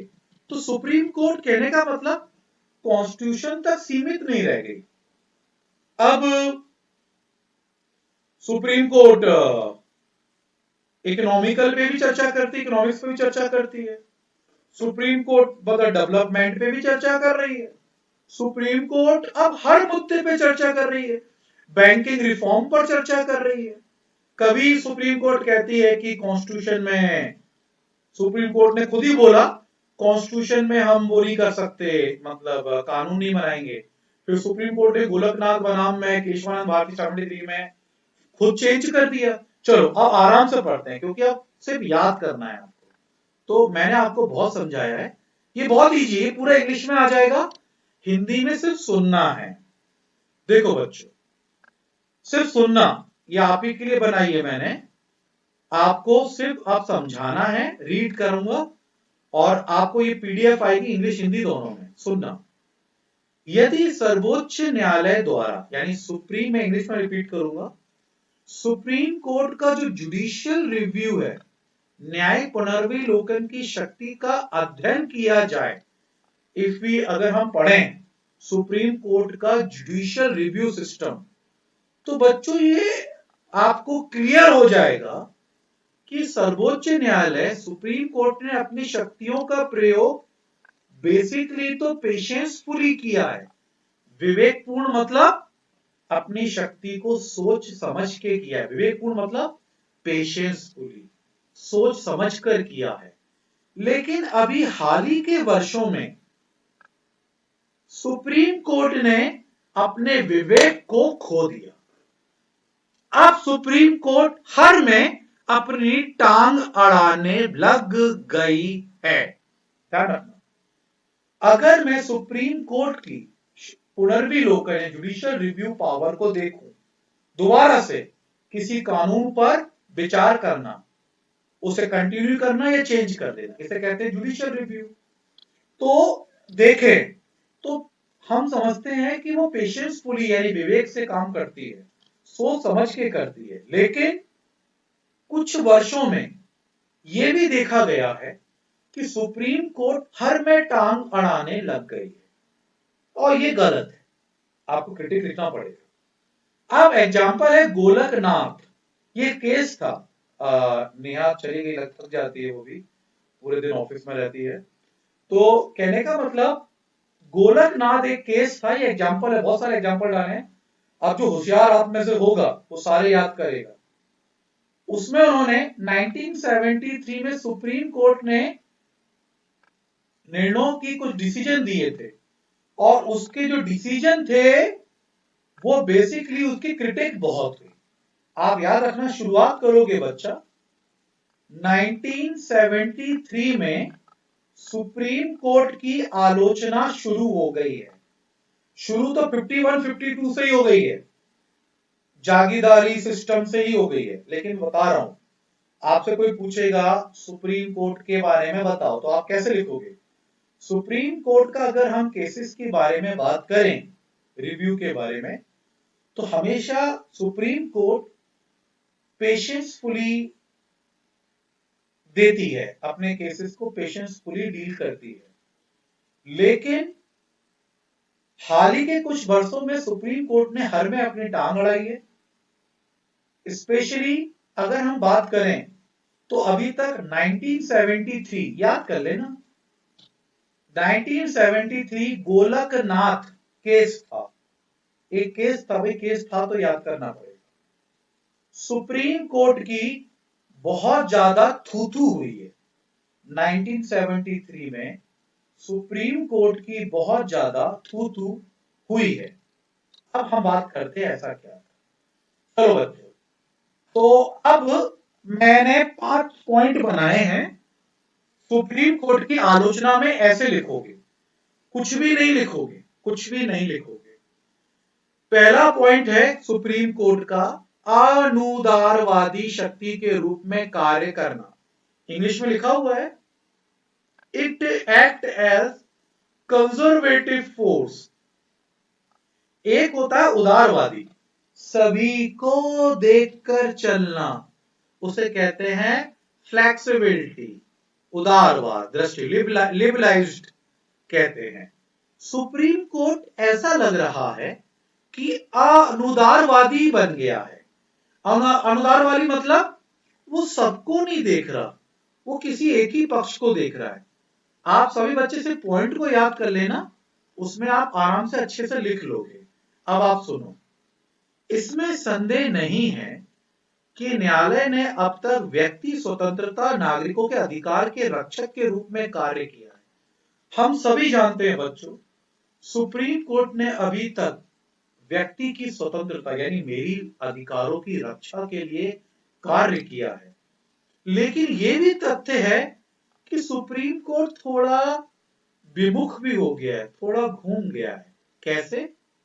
जब हम प्रॉपर्टी का प्रश्न करते हैं, संपत्ति का अधिकार, तो ये बताओ, हमारा संपत्ति का अधिकार नहीं है, आपको मालूम है नहीं मालूम है?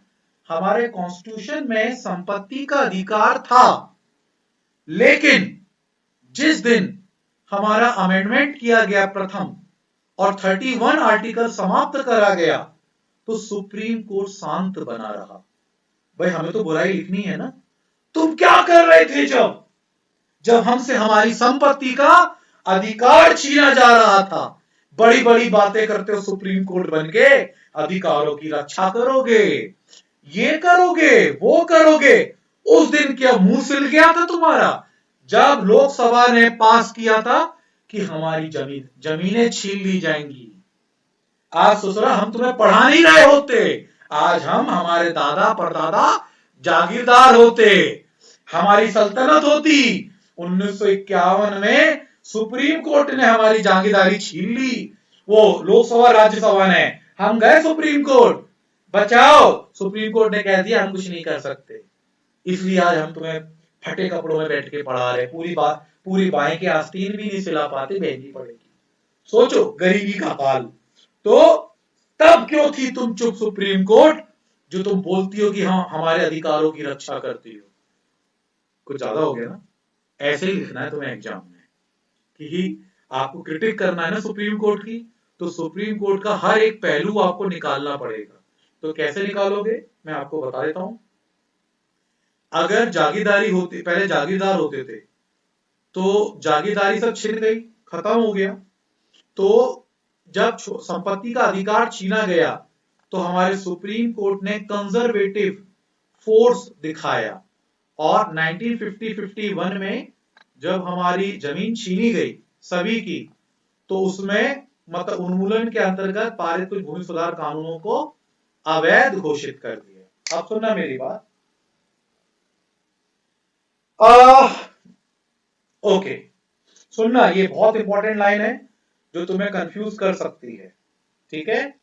मैं तुम्हें हर एक चीज समझा रहा हूं क्योंकि मैंने पीडीएफ बनाई है। सुनो, हमारा देश आजाद हुआ 26 जनवरी 1950 को, हमने अपना मतलब तो हम जब आजाद हुए है ना, आजाद हुए तो हमने सोचा कि अब हम खुश रहेंगे और हर तरीके से हम जिएंगे। लेकिन जैसे आजाद भारत हुआ तो सरकार ने कानून बनाया कि हमारे जमींदार जो जमींदार हैं सबको बराबर लेके आना था। तो जो फंडामेंटल राइट था आर्टिकल 19 के अंतर्गत, राइट टू प्रॉपर्टी, सभी सुनिएगा, राइट टू प्रॉपर्टी, संपत्ति का अधिकार था। तो लोकसभा, ये लोकसभा और हमारे संविधान में इसे खत्म कर दिया गया कि आप संपत्ति का जो अधिकार है वो फंडामेंटल राइट नहीं माना जाएगा। आर्टिकल 31 के अंतर्गत था बच्चों, ध्यान रखना, सुनना मेरी बात ध्यान से, बहुत अंदर की चीज बता रहा हूं। 31 को खत्म कर दिया गया जो हमारे कॉन्स्टिट्यूशन में था। सुप्रीम कोर्ट जब खत्म किया गया तो थोड़े दिन तक चुप रही। उसके बाद क्या किया सुप्रीम कोर्ट ने कि आर्टिकल 31 का जो क्या कहते हैं खत्म किया गया था, जमींदारी जागीरदारी, उसमें थे 18 नियम, टोटल 18 नियम थे। सुनना मेरी बात, गवर्नमेंट ने 18 नियम खत्म कर दिए। अब कोई जमींदार नहीं रहेगा, ना कोई जागीरदार रहेगा, सब आम नागरिक रहेंगे। ठीक है, देश की भलाई है, मेरे दादाजी की भी जमीन छिन गई, मैं खुश था, ठीक है कोई बात नहीं, सबकी छिनी है तो हमारी भी छिन गई, तो हमारे क्या फर्क पड़ रहा है, हम खुश थे। लेकिन सुप्रीम कोर्ट ने क्या किया, इन 18 कानूनों में से 6 कानूनों को अवैध कर दिया, इनवैलिड कर दिया, इनवैलिड कर दिया सुप्रीम कोर्ट ने। अब लग गई मिर्ची, भाई ये 6 कानून के अंतर्गत मैं नहीं आता, तो सुप्रीम कोर्ट मेरी दुश्मन बन गई। वाह अरे सुप्रीम कोर्ट, तुमने सारी चीजें बना करी, बंद करी, 18 कानून गए तो गए, ये 6 कानून क्यों तुमने अवैध घोषित कर दिए? ये पार्लियामेंट के क्यों कर दिए घोषित अवैध तुमने पार्लियामेंट के? ऐसा लग रहा है तुम अपने सगे संबंधियों को वो दे रही हो, सपोर्ट कर रही हो सुप्रीम कोर्ट, क्योंकि ये 6 कानून के अंतर्गत तो मैं आया ही नहीं। हमें ये डिस्कस नहीं करना वो 6 कानून कौन से थे, नहीं तो उसकी पूरी फाइल निकल के आती है, A B B C C D, वो तुम याद भी नहीं कर पाओगे। सिर्फ तुम्हें जो समझा रहा उतना करो। जब संपत्ति का अधिकार पूरी तरीके से समाप्त किया गया था तो सुप्रीम कोर्ट ने उसमें उंगली करते हुए थोड़े से उसमें एडिटिंग ओमिटिंग कर दी, यानी पूरी तरीके से सुप्रीम संपत्ति का अधिकार समाप्त नहीं करके कुछ जो सेगमेंट था, नियम थे, वो बचे रह गए, अभी भी कुछ बचे रह गए नियम। तो ये तो बड़ा गुस्से वाली बात थी ना बच्चों, कि खत्म करना सारे करना, तो सुप्रीम कोर्ट ने 6 नियम क्यों नहीं करे?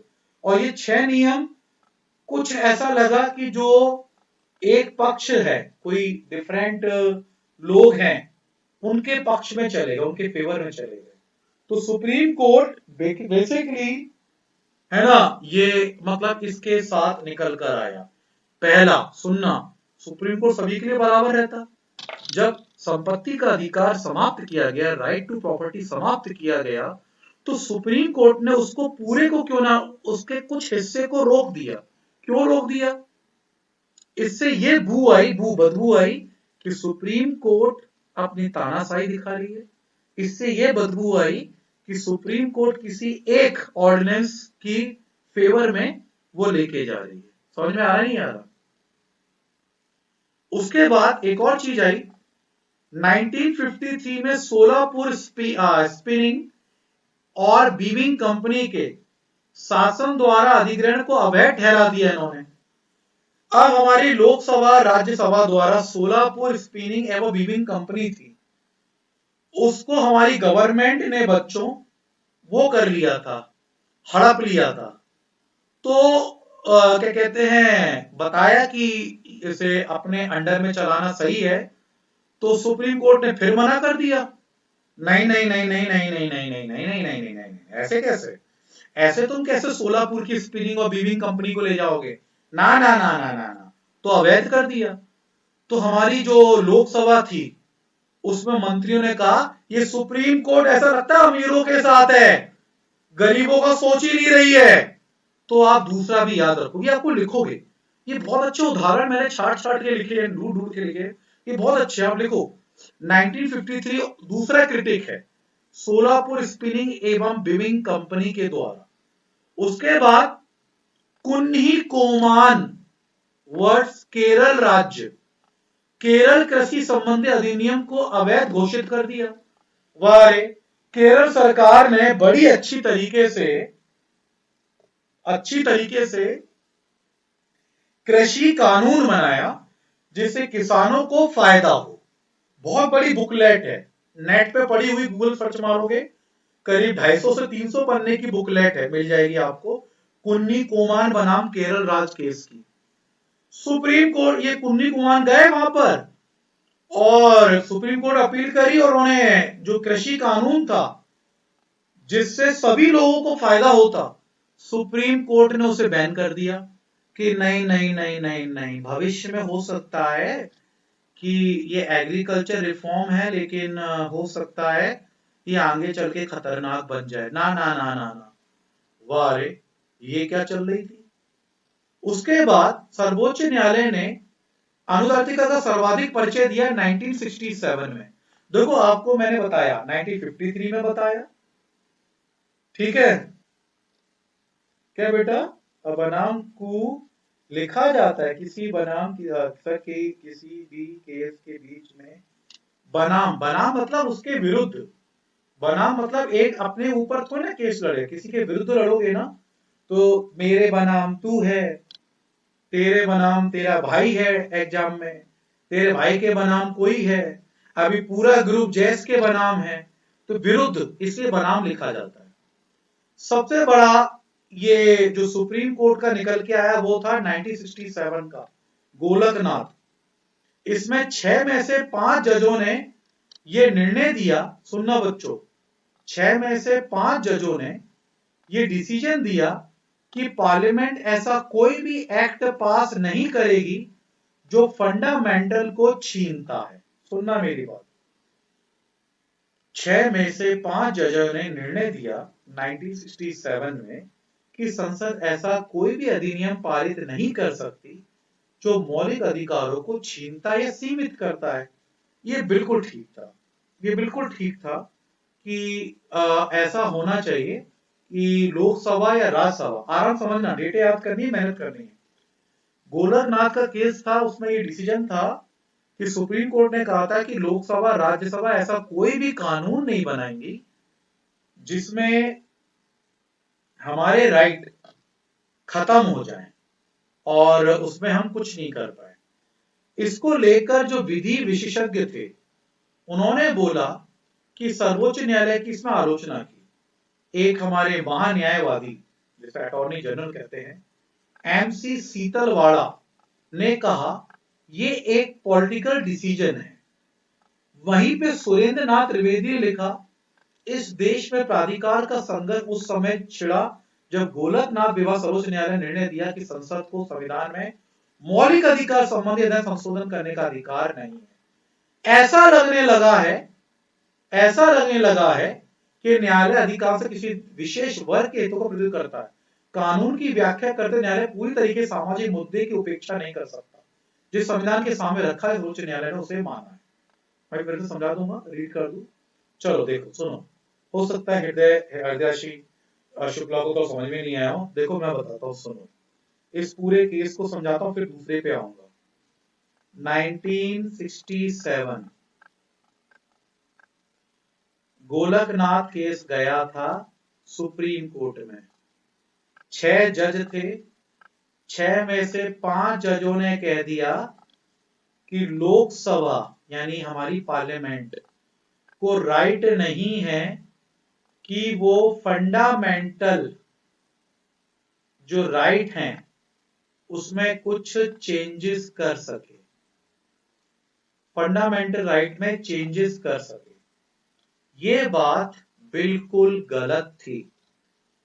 मौलिक अधिकारों को अगर अच्छा करना है, मजबूत बनाना है, तो उसके साथ छेड़छाड़ तो करनी पड़ेगी संविधान को, सदन को। सर्वोच्च न्यायालय ने साफ साफ मना कर दिया कि आप लोग बिल्कुल भी, क्या कहते हैं, बिल्कुल भी ये दे दिए, बिल्कुल भी मतलब कोई भी संसद अधिनियम पारित नहीं कर जो मौलिक अधिकारों को छीनता है या उसको कुछ बांधने की कोशिश करता है। आप फंडामेंटल राइट पे कोई भी चेंज नहीं कर सकते, उन्होंने मना कर दिया। तो ऑब्वियसली बात है, आप कैसे जस्टिफाई कर सकते हो कि वो आपका कोई भी निर्णय उससे लिमिट में लेके आ रहा है, लिमिटेड कर रहा है, लिमिटेशंस दे रहा है। हो सकता है आपके, अब ये देखो, ये बताओ, हम बाहर नहीं निकल पा रहे, हमारा मौलिक अधिकार है कि हम बाहर घूमें, व्यवसाय करें, लेकिन अभी हमारा सरकार ने छीना ही नहीं छीना। तो ये बाद में अमेंडमेंट करने की ताकत आ गई, लेकिन उस समय उन्होंने मना कर दी थी। ये गलत थी। मेरी बात समझ में आ रही है? सिंपल सी बता रहा हूं। सुप्रीम कोर्ट ने कह दिया था टांगे तोड़ देंगे हम लोकसभा राज्यसभा की, पार्लियामेंट की, गोलकनाथ केस में 1967 में। अगर उन्होंने फंडामेंटल राइट को लिमिटेशंस किया या कुछ छेड़छाड़ करी, टांगे तोड़ दी जाएंगी। तो ये तो गलत था ना यार। क्यों छोड़ेंगे? हमारे जनप्रतिनिधि क्यों तोड़ेंगे? आप अपना मतलब ताकत दिखा रहे हो दूसरे के ऊपर, अधिकारों की रक्षा नहीं हो रही है, ये ताकत दिखाना माना जा रहा है। खैर, अब आता है, देखो, अब बैंकों का राष्ट्रीयकरण किया जाना था और प्रीवियस अंत में आदेशों को अवैध घोषित कर दिया उसने। सुप्रीम कोर्ट ने निर्णय दिया तो उस पे मोहन कुमार मंगलम ने, जो मैंने बताया, 3 किताबें लिखी। ये बताओ, पहले जो बैंकिंग एक सेवा क्षेत्र था, बैंकिंग रिफॉर्म, तो बैंकिंग रिफॉर्म तो इकोनॉमिक्स का क्षेत्र है ना बच्चा, हाँ या ना? ओब्वियसली बात। अब ये बताओ कि ये जो अपना क्या कहते हैं बैंकेबल है, ये इकोनॉमिक्स है भैया, अर्थशास्त्र है, नीति जो आपको समझा रही है। सुप्रीम कोर्ट ने इसमें भी उंगली क्यों करी? सुप्रीम कोर्ट ने बैंकिंग के राष्ट्रीयकरण को भी अंत संबंधी आदेशों को अवैध घोषित कर दिया था सुप्रीम कोर्ट ने, जो बाद में नेशनलाइज किए गए थे बैंकिंग। आप जानते हो, आपको क्वेश्चन भी आया था 1969 आपको आपके में क्वेश्चन भी आया था, हमने नेशनलाइज बनाया बैंकों को, राष्ट्रीयकरण किया नहीं किया गया? सुप्रीम कोर्ट ने उनको भी मना कर दिया था। तो भाई काहे को उंगली करने में लगी थी सुप्रीम कोर्ट? तो सर्वोच्च न्यायालय निर्णयों पर टिप्पणी करते हुए बोला, मोहन कुमार मंगलम ने लिखा है कि 3 निर्णयों को सरकार ने समाजवादी नीतियों में की अपनी ऐसी तैसी करा बैठी। आप ये बताओ, जैसे मैं इसी में आता हूं बच्चों, ये देखो रोका था जो वैधता संधि थी। अब ये होता है जो नेशनलाइज बैंक बनाए जा रहे हैं हमारे देश की फाइनेंशियल कंडीशंस को अच्छा करेंगे, है ना, संबंधित, ताकि चंद लोगों को उस पे नियंत्रण हट जाए। भाई राष्ट्रीयकरण बैंकों क्यों करते हैं? क्योंकि उस पे सभी लोगों का अधिकार हो, ना कि कुछ गिने चुने लोगों का अधिकार हो। और सुप्रीम कोर्ट ने नेशनलाइज करने को मना कर दिया। तो इसका मतलब तो यह था कि आप जो पैसा है, ताकत है, वो आप कुछ ही लोगों के हाथों में रखना चाहते हो। समझ में आ रहा है नहीं आ रहा? तो ये पूरी की पूरी चीज आपके में दी हुई है डिसीजन में। अच्छा बच्चों, पहले मुझे रिप्लाई करो, क्या आपको समझ में आ रहा है? कि बहुत इजी टर्म में मैंने बनाया, क्या आपको समझ में आ रहा है या नहीं आ रहा? हाँ या ना सभी बच्चे रिप्लाई करें, हाँ या ना सभी बच्चे रिप्लाई करें मुझे अभी। हृदयाशी भी रिप्लाई करे, समझ में आ रहा है मेरी बात? देखो पहला क्वेश्चन था, मैं आपको समराइज करता हूं। पहला पॉइंट था कि सुप्रीम कोर्ट एक कंजर्वेटिव हो गई है, लिबरेटिव नहीं रह गई, लिबरलाइज नहीं है, मतलब उदारवादी नहीं है। सुनना मेरी बात, समराइज कर रहा हूं इसलिए मैं पहला पॉइंट को, कि पहला पॉइंट था सुप्रीम कोर्ट ऐसा लग रहा है उदारवादी नहीं है, लिबरलाइज नहीं है, कंजर्वेटिव बन के रह गई है, एक ही पक्ष के लोगों को देख रही है। कैसे? तो कैसे एक ही पक्ष को देख रही है? क्योंकि उन्होंने, फिर मैंने काफी उदाहरण दे दिए। पहला उदाहरण 1950-51 का, जब प्रॉपर्टी राइट टू प्रॉपर्टी खत्म किया। सुन लो भैया, पहली बार सुन लो इसलिए हो सकता है, तो मैं अच्छे समझा रहा हूं। संपत्ति का अधिकार खत्म किया, राइट टू प्रॉपर्टी खत्म किया, तो सुप्रीम कोर्ट ने उसमें उंगली करके कुछ पॉइंट को रहने क्यों दिया और सभी को खत्म कर दी? कुछ पॉइंट को क्यों रहने दिया? इससे यह लगता है सुप्रीम कोर्ट कुछ गिने चुने लोगों को प्रोटेक्ट करना चाह रही थी। उसने एडिट कर दिया, सुप्रीम कोर्ट ने पार्शली करा है, एडिट कर लिया। दूसरा पॉइंट आया कि सुप्रीम कोर्ट नेशनलाइज बैंक, जब हमारी पार्लियामेंट ने बैंकों को नेशनलाइज करना चाहे, राष्ट्रीयकरण, जैसे पीएनबी है, सभी नेशनलाइज बैंक है, पहले नेशनलाइज नहीं थे, तो सुप्रीम कोर्ट ने उसमें भी मना कर दिया। तो हमारे ये एक फाइनेंशियल एक्टिविटी होती है ना बैंकिंग से रिलेटेड, तो हमारी पार्लियामेंट ने कहा आपने, सुप्रीम कोर्ट आपने क्यों रोक दिया? अगर हम नेशनलाइज नहीं करेंगे तो जो पैसा है वो गिने चुने लोगों के हाथ में रहेगा। अभी जो पैसा है नेशनलाइज करने के बाद पूरे देश के पास चला जाएगा, है ना? आप, ऐसा लगता है किसी पर्टिकुलर लोगों को पैसा पास रहना चाहते हो। फिर केरल का जो केस था, कृषि रिफॉर्म, एग्रीकल्चर रिफॉर्म, उसमें उसने उंगली कर दी, जो गलत था। तो यही था पहला, कि सुप्रीम कोर्ट ने काफी पार्शलिटी की है, ऐसा लगा उसके कई डिसीजन से, रिव्यू डिसीजन से, कि ऐसा लगा कि वो कुछ पर्टिकुलर लोगों को प्रॉफिट देना चाहती है, ना कि सभी को सोच रही है। अभी समझ में आया हृदयाशी शुक्ला? तूने लिखा था नोट्स, बेटा समझ में आया अभी? बाकी सबको समझ में आ रहा है? एक पॉइंट समझ में आ गया पार्शियली।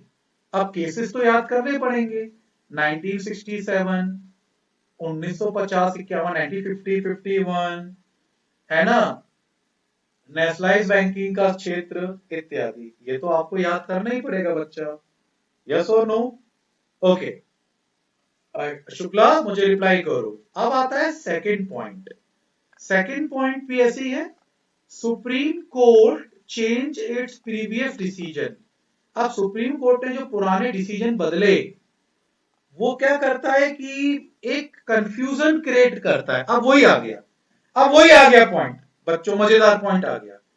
मैंने बोला था अगर मैं कल से टेस्ट ना लूं, जो शेड्यूल बना के दिया है उसे फॉलो नहीं करूं, तो आप कंफ्यूज हो जाओगे ना, जो पहले से डिसीजन लिए फिर उन डिसीजन को चेंजेस करना।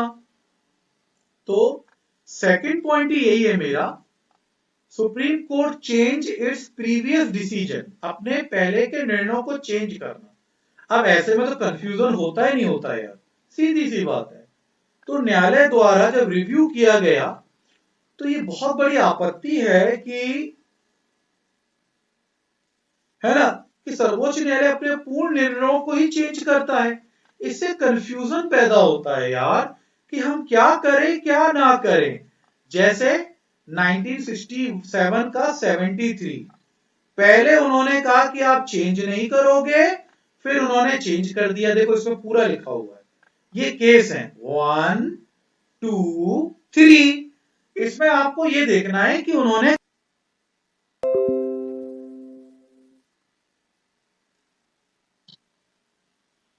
ओके बच्चों, अभी शायद कोई डिफॉल्ट हुआ था थोड़ी देर के लिए, तो अभी क्लास फिर से ऑन हो गई होगी, आपकी चल रही होगी, है ना, मेरी आवाज क्लियर आ रही होगी। अभी थोड़ा सा डिफॉल्ट हुआ था, तो अभी मेरी क्लास चल रही होगी और अच्छे से आप देख रहे होगे। ओके, तो बच्चों मैं ये बता रहा था कि कब हुआ, तो आप ये देखोगे कि अपना चेंज डिसीजन जो किया ना, इससे बहुत ज्यादा कंफ्यूजन हुआ है। समझ में आ रहा है, बहुत ज्यादा कंफ्यूजन बना रहा है। कैसा कंफ्यूजन? 1952 में शंकरी प्रसाद, 1965 में सज्जन सिंह ने सर्वप्रथम तो इन्होंने बहुमत से निर्णय दे दिया और उसके बाद फिर उसे चेंज कर दिया।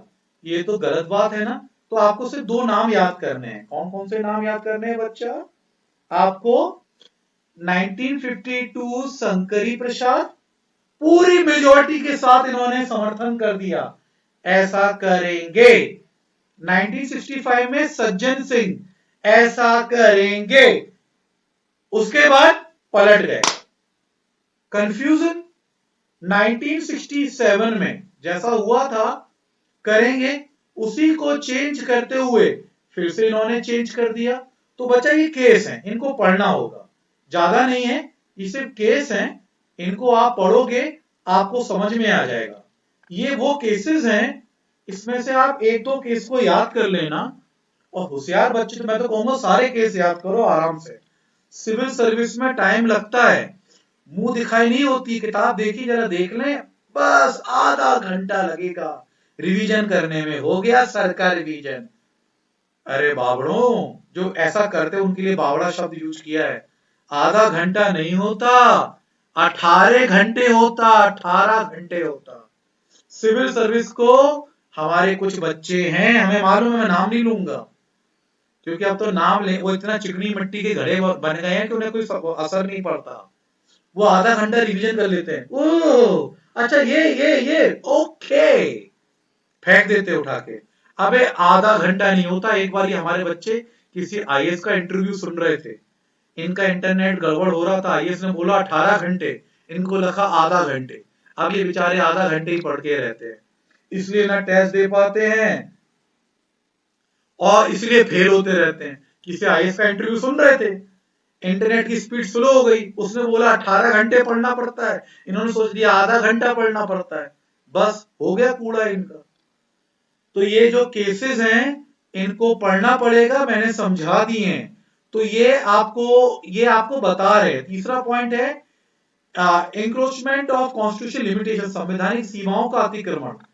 इन्होंने कई बार आके कॉन्स्टिट्यूशन को छेड़छाड़ करी है।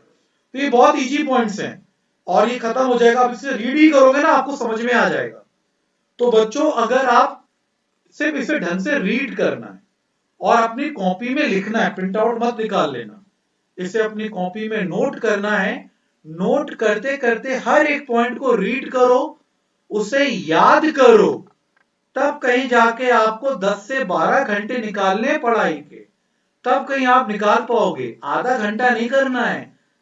अब अगले दिन, कल परसों के दिन कॉपी उठाओगे, 5 पॉइंट कौन से थे? अच्छा, कंजर्वेटिव, कॉन्स्टिट्यूशन पोस्टमैन, ओके बस हो गया। ऐसा नहीं होता।